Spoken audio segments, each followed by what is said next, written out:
Bismillahirrahmanirrahim. Assalamualaikum warahmatullahi wabarakatuh. Alhamdulillahirabbil alamin. Assalatu wassalamu ala asyrafil anbiya'i wal mursalin wa ala alihi wa ashabihi ajma'in wa la hawla wa la quwwata illa billahil aliyil azim. Allahumma la sahla illa ma ja'altahu sahla wa anta taj'alu hazana idza syi'ta sahla. Rabbi shrah li sadri wa yassir li amri wahlul 'uqdatam min lisani yafqahu qawli, amma ba'du. Pada yang terhormat Tuan Nazim Masjid Syakirin yang saya hormati, semoga beliau segera sembuh. Pada semua asatizah, para alim ulama, para a'immah di masjid yang mulia ini, wabil khusus hadirin wal hadirat hafizakumullah. Alhamdulillah kita sampai kepada muka surat 18 nombor 15. Qala mu'alifur rahimahullah wa nafa'ana bihi wa bi'ulumihi amin. Dan barang siapa berkata aku tiada tahu Nabi itu manusiakah atau jin, atau dikatakannya bahawasanya Nabi itu jin, atau dikatanya aku tidak tahu apa itu iman, dalam keadaan menghinakannya, maka ia jadi kafir. Maksud dia apa, hadirin wa hadirat? Ini adalah pecahan daripada penyebab-penyebab murtad, yang salah satu yang paling perlu untuk kita perhatikan adalah istihza, iaitu memperolok, menghina atau ihanah. Ihanah itu menghina perkara-perkara yang thawabit di dalam Islam. Thawabit ni apa? Perkara yang tetap dan kekal di dalam Islam. Kekal di dalam Islam dalam arti perkara yang tidak mungkin untuk kita berbeza di mana pun orang Islam tu berada dan mazhab apapun dia. Contoh dia solat 5 waktu. Ini kan mahwa ma'lum minaddin bidarurah. Kalau ada yang kata solat 5 waktu itu tak wajib, berarti boleh menyebabkan orang itu jatuh kufur, murtad. Dan salah satu dari perkara yang pasti adalah Nabi Muhammad sallallahu alaihi wasallam itu jelas di kalangan manusia, bukan jin. Dalam Al-Quran dah sebut dah, dia adalah basyarun yuha, yakni basyar yang diberi wahyu. Ini keistimewaan dia, kerana tak semua manusia mendapatkan wahyu. Dan yang kedua, kita bila masuk Islam, kalau kita wafkahlah lahir-lahir dari Islam, tapi kalau ada orang baru masuk Islam, perkara yang pertama dia belajar adalah syahadatu an la ilaha illallah wa anna muhammadar rasulullah, iaitu pertama beraku naik saksi tidak ada Tuhan yang berhak disembah melainkan Allah, dan sesungguhnya Nabi Muhammad adalah pesuruh Allah. Ni pesuruh Allah, automatically dia akan belajar siapa itu Nabi Muhammad. Minimum dia kena kenal dia ini adalah anak kepada Abdullah, anak kepada Aminah, yang mana Nabi Muhammad sallallahu alaihi wasallam dilahirkan dalam kota Mekah, tak jauh keluar sikit je, iaitu di Masjidil Haram tu. Dalam Masjidil Haram tu ada satu rumah tu yang dipanggil dengan Baitul Wiladah kalau tak salah. Dalam Masjidil Haram, maksud dari dulu kan Masjidil Haram kecil lah kan. Ni ada dua tu, ada rumah tempat kelahiran Nabi Muhammad sallallahu alaihi wasallam. Jadi semua dah tahu dia mesti manusia. Tiba-tiba ada orang nak kata yang dia jin. Ini nama dia penghinaan. Melainkan apabila dia tanya bukan dalam keadaan istihza ataupun ihanah, bukan dalam keadaan menghinakan dia, tapi dia baru nak masuk Islam, so dia tanya. Dia dah masuk Islam, dah syahadah.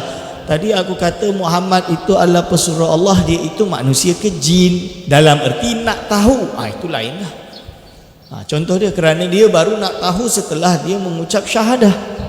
Tapi yang diharamkan atau yang menyebabkan dia jatuh kufur apabila dia dalam konotasi menghinakan, atau dikatakannya bahawasanya Nabi itu jin, atau dia nak kata bahawa Nabi Muhammad SAW itu memang jin. Itu salah lah, kerana dia basyarun yuha, iaitu manusia yang diberi wahyu. Atau dikatanya aku tidak tahu apa iman, Jadi iman, rukun iman, kita dah belajar rukun iman.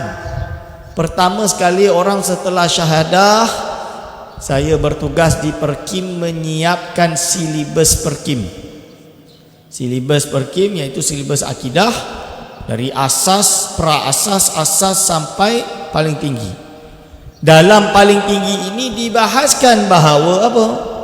Dibahaskan bahawa detail lah akidah tu sifat 20, dalil dia, hujah dia dan macam-macam.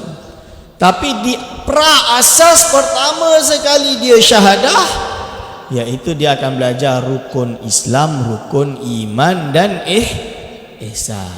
Titik. Rukun iman itu apa? Maka dia akan belajar rukun iman, iaitu al-imanu billah. Iman itu apa? Al-imanu huwa at-tasdiq, membenarkan. Kita buat. Pertama sekali dia masuk Islam, kita ajar dia apa itu iman. Tiba-tiba kat sini dia main-main. Iman tu apa? Iman tu apa? Na'udzubillah min zalik. Ini boleh menyebabkan seseorang itu jatuh ke dalam kekufuran.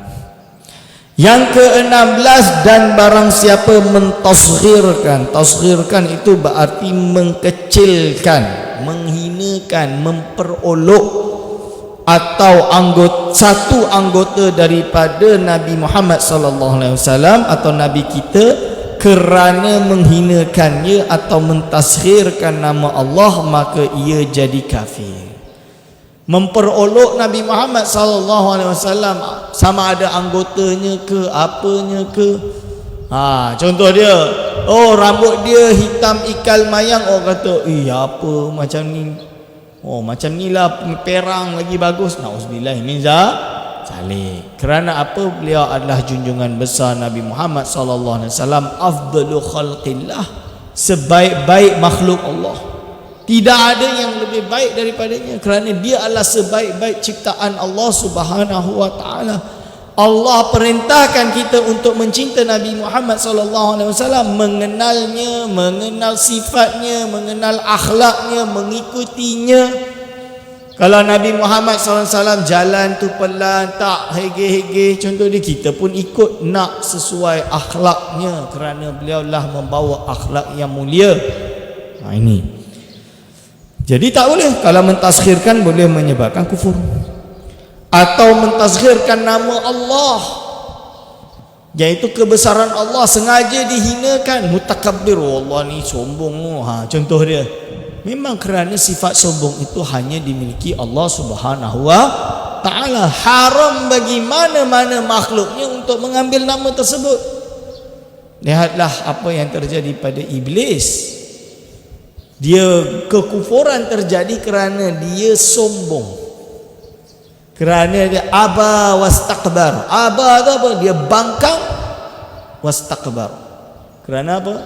Dia merasa besar. Dia merasa lebih daripada Adam yang terbuat daripada tanah. Dia daripada api. Api lebih mulia daripada tanah. Tapi kerana istikbar tadi, iaitu kesombongan tadi, menyebabkan dia jatuh ke dalam kekufuran. Kerana satu-satunya zat yang boleh untuk bersombong hanyalah Allah Subhanahu wa taala.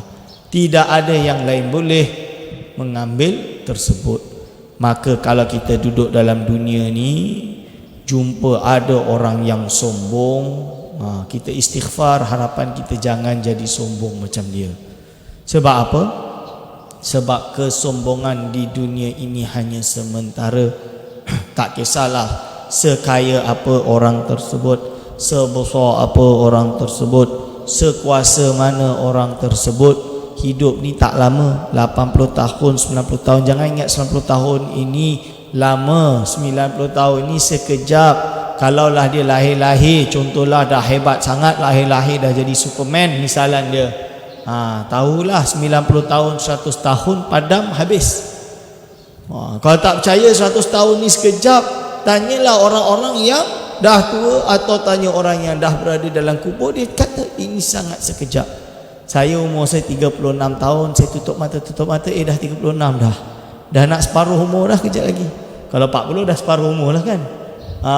Ini contoh dia. So kita kena muhasabah diri. Nak sombong macam mana, tak ke mana. Kalau kita ni ditarikkan nikmat daripada Allah di dunia ini, sikit je nikmat yang ditarik, sikit je, tak payah banyak. Hilang mata, na'udzubillah min zalik ke, hilang sebelah kaki je, tak payah dua, satu je, haish, dah susah dah. Kalau ustaz-ustaz ni yang paling susah sama ada hilang tangan, jari, nak type, tak payah tangan, jari je dah susah dah, tak boleh menulis dah. Betul kan, susah. Takkan kita nak cakap, nak suruh orang tuliskan, nak bayar berapa, jual buku pun tak seberapa. Ini masalah dia. Oh ustaz, teknologi ada Google, boleh sebut tu dia boleh tulis. Saya sebut asyik salah je dia tulis. Nak drive waste tu suruh guna suara, saya sebut dia Damansara keluar jalan lain. Allah, misalan dia. So ini jangan sombong.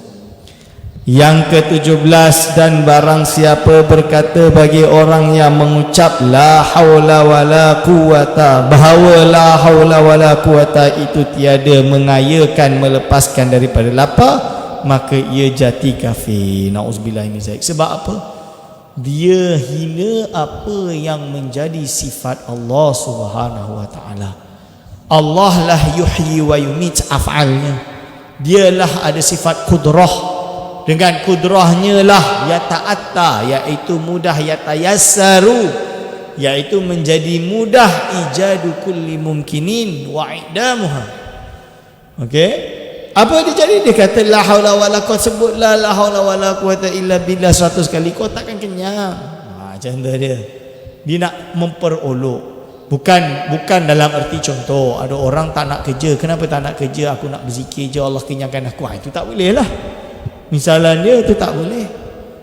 Jadi apa? Ini entah tak boleh macam tu. Kena tetap kerja. Ini tak ada masalah, tak menyebabkan kufur. Kalau ini ada orang, dia bukanlah dia pergi kerja, dia ada maisha, tapi dia malam Jumaat dia berzikir la haula wala quwata illa billah dan lain-lain.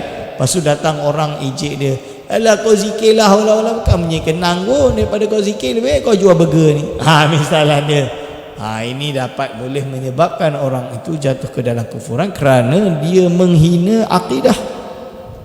Ini akidah ni. Allah yang yut'im, dia yang memberikan makan, yushrik yang memberikan minum. Ini. Lalu ustaz, jadi macam mana? Kita sebagai manusia, semua orang ada wazifah dia. Ada orang memang tugas dia kerja, maka dia kerja, dia cari maisha, tapi dia tidak meninggalkan kewajipan. Itu tugas dia. Ada tugas dia pendakwah. Macam saya ni pensyarah lah, bukan pendakwah. So ada kawan-kawan pendakwah bebas tu, dia memang setiap hari hidup dia adalah mendakwah. Kalau dia tak pergi dakwah, siapa yang nak sampaikan message? Siapa yang nak mengajar manusia, orang awam dan lain-lain tentang hukum hakam?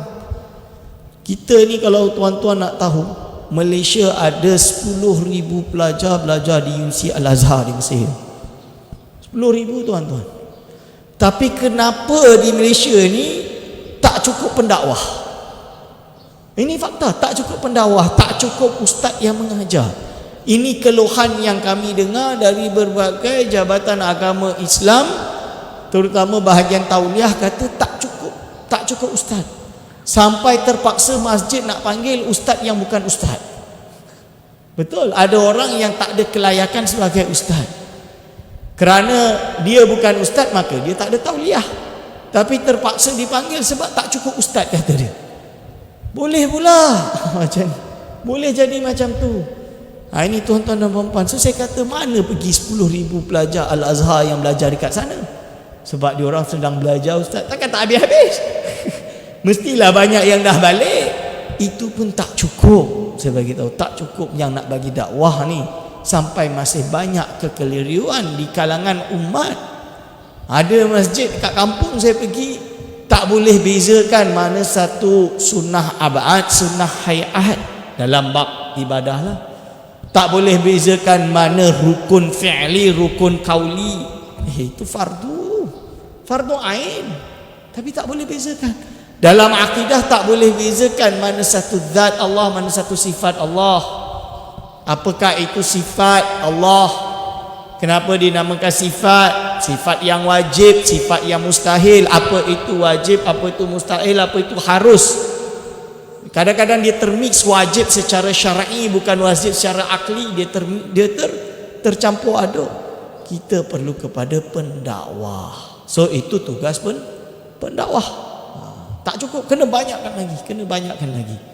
Lebih-lebih lagi dakwah kepada orang yang tak nak dakwah. Maksudnya tak nak didakwahi. Itu kena sampailah. Cuma mungkin tak bolehlah dengan style ustaz. Itu dengan pendekatan yang lain. Contohnya kalau saya, pendekatan saya dengan intelektual, itu saya punya bidang lah.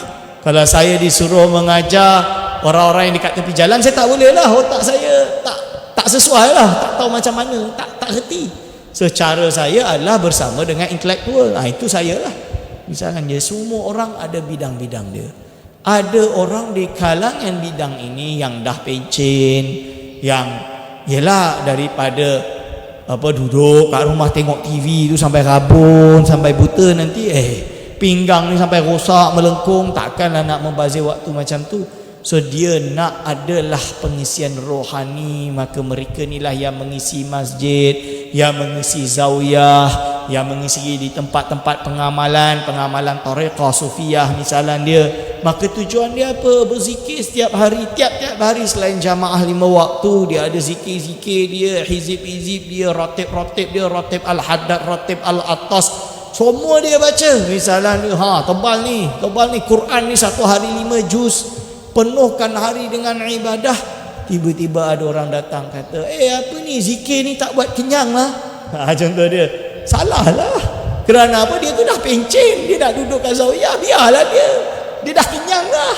Sebab apa? Dia dah ada duit pencen setiap bulan masuk. Dia nak berzikir, kenapa kita nak larang dia? Ada orang memandang perkara ini adalah pemunduran. Salah. Ini perlu dia menghidupkan rohani. Kenapa menghidupkan rohani? Iaitu rohani diri dia dan rohani syiar Islam itu sendiri. Lah itu kalau di Negeri Sembilan dia buat tu, dia menganjurkan orang tua-tua untuk ikut masuk di pusat-pusat zawiyah, pusat pengamalan, supaya mengisi hari-harinya dengan zikir, dengan amal-amal yang soleh, dan memperbanyak perkara tersebut supaya bila waktu ajalnya datang, di akhir man akhiru kalamihi la ilaha illallah dakhalal jannah. Barang siapa yang akhir lidah dia adalah la ilaha illallah, maka dia masuk ke dalam syurga. Itu. Yang ke-18, dan barang siapa yang mendustakan orang yang azan seperti juru azan mengatakan Allahu Akbar hingga akhirnya, maka katanya dusta engkau, maka orang itu jadi kafir. Maksud dia dusta engkau ini apa? Azan tersebut itu batil, itu tak betul. Bukan maksud lainlah, kalau tukang azan tu dia salah sebut asyhadu alla ilaha illallah, dia baca asyhadu anna la ilaha illallah, itu salah lah misalnya dia. Kan ada Bilal yang salah, ni tak betul ni, maksud dia bacaan dia tak betul, itu tak menyebabkan kufur. Kan? Anna Muhammadar Rasulullah, nun mati, tanwin bertemu dengan ra, nama dia idgham bila gunnah. Kadang-kadang ada Bilal asyhadu anna Muhammadan Rasulullah, salah lah. Itu idgham bila gunnah. Misalnya dia, ni salah ni, itu tak ada masalah, kena betulkan. Tapi dia kata dusta, maksud dia apa yang disebutkan dalam azan ini dusta. Ini yang menyebabkan kufur, kerana isi azan tersebut adalah semeluruhnya perkara yang thawabit. Tak ada umat Islam yang ada di dunia ini yang menafikan azan tersebut, melainkan orang yang telah jatuh dalam kekufuran, yaitu menafikan kenabian Muhammad sallallahu alaihi wasallam misalnya, dan lain-lain. Okey. Dan barang siapa mengucap bismillahirrahman, bismillah pada meminum arak. Jadi ada orang nak minum arak bismillah, atau berzina dengan kerana meringan-ringankan nama Allah. Dia nak berzina bismillah dulu, dia kata kalau sebut bismillah ni zina ni halal. Na'udzubillah min zalik. Maka orang itu jadi kafir. Kerana apa? Dia menghina kalimatul azam, dia panggil. Ismul azam, dia hinakan perkara tersebut. Na'udzubillah min zalik.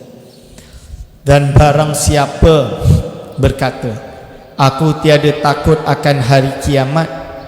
Dia ada orang kata dia tak takut dengan hari kiamat, padahal hari kiamat ni jelas nama dia paling banyak. Yaumuddin, hari kiamat. Yaumul qiyamah, kiamat. Yaumul ba'th, kiamat. Yaumun nahdah, kiamat. Nama dia paling banyak.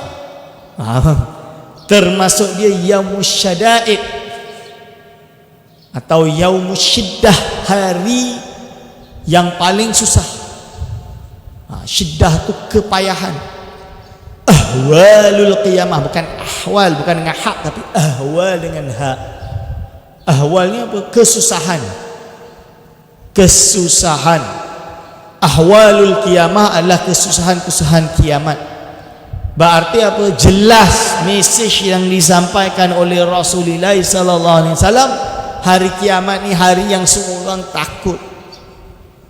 Semua orang takut. Kenapa takut? Tahu kita duduk di dunia ini, sebanyak ibadah mana yang kita lakukan, kita rasa nikmat yang Allah bagi itu lebih besar. Takut tak terbayar, maksudnya takut tak cukup lah. Ibadah kita tu tak cukup untuk mengharungi ke segala kepayahan di hari kiamat. Ini syiddah yaumus syada'id. Tuan-tuan dan puan-puan, tiba-tiba dia nak meremehkan, alah kiamat ni macam tu lah, macam nak masuk masjid ada covid ni, selesai. Tak. Kalau kita baca kisah dia, sebab itu ulama mengarang kitab khusus tentang hari kiamat berdasarkan sumber-sumber yang sahih. Kalau sumber yang sahih ni nak cerita padang mahsyar tu tuan-tuan, orang-orang terhina ni kena stampede ni sampai 20 orang. Dah mati dah kat dunia ni, tak payah jauh-jauh. Stampede yang ada dekat Mekah waktu haji 5, 6, 7 tahun yang lalu pun dah berapa ribu yang meninggal dunia. Baru sikit je tu. Tak adalah 20 orang tu, 1 orang 2 orang pijak tu. Yang ini terbalik tuan-tuan. Yang ini 20 orang tapi tak boleh mati. Sakit dia macam. Lepas tu yang hina jalan dengan muka jalan, tangan pun dah tak boleh dah, jalan dengan muka. Matahari sejengkal, sakit. Sebab itu ibadah kita berapa banyak. Jangan ingat kita nak hidup bahagia di dunia, biarkan di akhirat itu sengsara, na'uzubillah. Jangan, memang kita tahu Allah ini Ar-Rahman. Taubat kita, kalau kita taubat Allah terima, ya. Tapi jangan meremehkan, tak perlulah. Buat dosa tak apa, di akhir nanti aku taubat. Ya kalau sempat taubat. Tak sempat taubat, na'uzubillah min zalik. Kalau dah tahu pernah buat dosa, kita taubat, selesailah. So jangan tengok ke belakang, tengok ke depan. Banyakkan zikir, banyakkan amal ibadah. Fokus kita kepada mendapat redha Allah Subhanahu wa taala, bukan urusan-urusan duniawi. Ada orang dia taubat kerana urusan duniawi. Taubat supaya apa? Supaya nak perkara duniawi ini dapat. Kalau tak dapat, dia balik jadi kufur, na'uzubillahi min zalik. Ada orang nak cuba untuk mendapat urusan duniawi, dia dah dapat, dia lupa taubat dia. Hadirin wal hadirat hafizakumullah. Tak boleh. Kita kena apa? Kita kena ingat bahawa suatu saat nanti kita akan mati juga. Suatu saat nanti kita akan berada di padang mahsyar. Segala amal kita dihitung, diaudit satu persatu. Ini kalau syarikat ke, menteri ke, apa ke kena audit, dah takut dah. Melainlah kalau boleh kontrol audit, itu lain lah. Tapi kita di dunia, di audit di dunia dah takut penjara. Yang hakikinya audit di dunia ni belum tentu semua kena audit. Cikgu tak kena audit. Maybe antara 1000 cikgu, berapa cikgu je kena audit. Pensyarah ni daripada berapa ribu pensyarah UAE, berapa je yang kena audit. Tapi di akhirat kelak, audit itu setiap orang yang bernafas di dunia akan diaudit.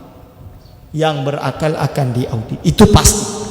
Tak ada yang boleh lari daripada audit tersebut. Sama ada terang-terangan atau diam-diam, dosa tersebut diaudit. Zaman sekarang nak rasuah diam-diam tak diaudit. Memanglah tak diaudit, SPRM tak ada, tak kantor. Tapi di akhirat, jangankan SPRM, malaikat dah catat dah semuanya. So kena ada rasa takut. Dan barang siapa berkata simpankan daripada umpama-umpamanya terlebih baik daripada ilmu, maka ia jadi kafir. Maksud dia apa? Iaitu ada orang yang nak ilmu, dia sengaja tak nak bagi ilmu tersebut. Ini lebih baik. Ini maksud dia. Ini boleh menyebabkan jadi kufur. Barang siapa menjawab perkataan orang yang berkata aku pertaruhkan hartaku kepada Allah Ta'ala dengan katanya engkau pertaruhkan hartamu kepada yang tiada mengikat pencuri, apabila hartamu itu dicuri oleh pencuri maka orang itu jatuh kafir. Maksud dia apa? Ada orang ditawakal ala Allah, lalu ada orang jawab engkau tawakal hartamu kepada yang tiada mengikat pencuri apabila hartamu itu dicuri oleh pencuri. Maksudnya dia nak kata yang Allah ni tak ada kuasa untuk halang pencuri itu untuk mencuri. Siapa yang menjadikan Allahu khalaqakum wa ma ta'malun? Allah mencipta kalian semua dan apa yang kalian perbuat, tuan-tuan dan puan-puan. So ini Allah yang jadikan. Apabila ada orang bertawakal, menyerahkan rumah dia yang dia dah kunci ni kepada Allah, lepas tu dia kata aku tawakal pada Allah. Ada orang kata buat apa tawakal pada zat yang tak boleh nak tangkap pencuri? Ini penghinaan. Lalu ustaz, saya dah usaha, kenapa Allah takdirkan apa kena curi juga ustaz?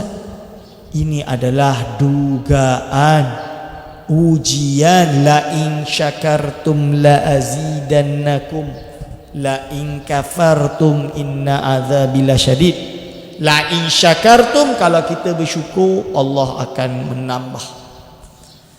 La in kafartum inna azabi lasyadid, kalau engkau mengkufuri Allah, Allah akan memberi azab yang lebih besar. Maksud dia apa tuan-tuan? Kita dah usaha yang sebaik mungkin, kunci rumah apa rumah, tiba-tiba kalau ada pencuri masuk juga dan berhasil, itu tandanya takdir Tuhan. Allah nak uji kita ni sabar ke tak sabar. Ni sabarlah, kena sabar. Kena sabar mengharungi ujian-ujian dunia. Ini kena faham. Jangan kita kufuri pula. Allah zalim, auzubillah min zalim. Kita bersyukur, alhamdulillah yang kena curi itu dalam bab rumah, jangan sampai anak bini aku yang kena curi, auzubillah min zalim. Dalam bab ini. Ini kita kena faham.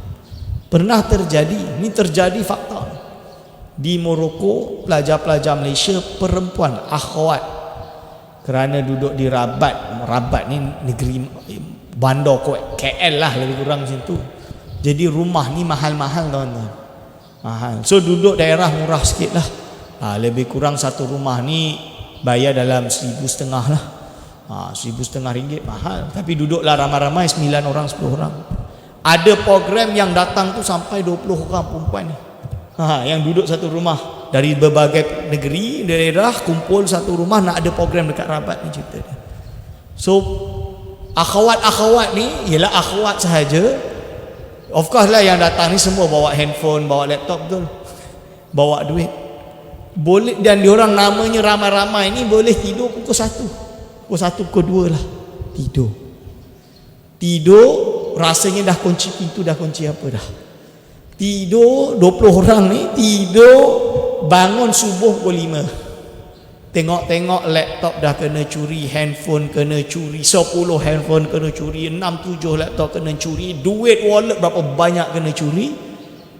Tak ada yang tahu. Tak ada, 20 ni macam tak ada yang sedar. Tak ada yang sedar. So macam mana boleh kena curi ni? Pencuri ni tak tahu macam mana hebatnya lah. Tak tahu tu negro ke apa ke, kita tak tahulah. Na'udzubillah min zalik, kita tak boleh nak kata Arab ke apa ke, kita tak tahu. So Bila dah kena curi, yalah nama dia orang susah macam mana ni, bla bla bla bla bla. So yang terbaik keluar dari lidah Datuk Duta lah waktu tu. Dia kata simpan, simple je. Bersyukur semua selamat, tak ada yang kena rogol ke kenapa betul. Laptop hilang boleh dicari, boleh beli baru lah. Oh ni data hilang memang sakit, tapi inilah ujian dan hari ni. Handphone hilang boleh beli yang baru. Duit hilang boleh dicari. Tapi kehormatan 20 ni anak dara 20 ni. Nasib baik tak terjadi apa-apa. Ini contoh dia. Hadirin wa hadirat hafizakumullah. Sebab itu ialah itu ujian. Kita ujian, kita cuba berharap itu tak terjadi kepada kita, kerana kita tahu bala ni kita takut tak kuat untuk kita harungi. So kita doa tarkul bala, daf'ul balaya. Tu kita doa banyak-banyak, menolak bala, doa jauh-jauh tolak bala ni. Kita doakan jauh-jauh tolak bala ni, dengan harapan yang baik-baik sahaja yang berlaku. Allahumma salli ala sayyidina Muhammad. Yang nombor 23, dan barang siapa berkata, hai Tuhanku, matikanlah daku jika kau kehendak keadaanku Islam atau kafir, maka orang itu jatuh kafir. Maksud dia apa? Hai Tuhanku, matikanlah daku jika kau kehendak keadaanku Islam atau kafir. Ini kenapa boleh menyebabkan kekufuran? Kerana al-iman. Iman itu apa? Iman adalah membenarkan dengan hati yang sebenar-benarnya. Jadi dia betul-betul beriman dengan hati dia. Inilah iman. Tiba-tiba dia memilih bahawa tak kisahlah kalau dia mati dalam kekufuran. Tak. Iman ini kita teguh, kita harap kita mati dalam iman. Itu jazmun. Kalau dia dah tak kisah dengan keimanan dia, itu nama dia ingin menggadaikan iman dia. Na'udzubillahi min dzalik. Kita tak nak perkara tersebut. Hadirin wal hadirat hafizakumullah. Ini yang kita kena jaga. Okay. Yang terakhir, dan barang siapa berkata tatkala kebinasaan hartanya dan anaknya, hai Tuhanku, engkau ambillah hartaku dan anakku, maka engkau perbuat apa jua dengannya, maka orang itu jadi kafir. Sebab apa? Dia dah seolah-olah dah tak kisah dengan iman dia. Bila dah kena ni, kau ni nak menunjukkan Allah ni zalim lah, kau buatlah apa yang kau nak. Itu maksud dia. Jadi contoh dia bila dia terkena musibah, Allah kau nak ambil lah. Contoh dia, na'udzubillah min zalik. Perkataan tersebut itu yang boleh menyebabkan seorang itu jatuh kufur. Okay, aku lu qauli hadza astaghfirullah li wa lakum. Jam saya dah syuruk. Betul? Dah syuruk, tak dengar, macam tak dengar tadi. InsyaAllah sekian saja daripada pengajian pagi ini. Kita akan jumpa minggu hadapan. Aku lu qauli hadza astaghfirullah li wa lakum. Wassalamualaikum warahmatullahi wabarakatuh.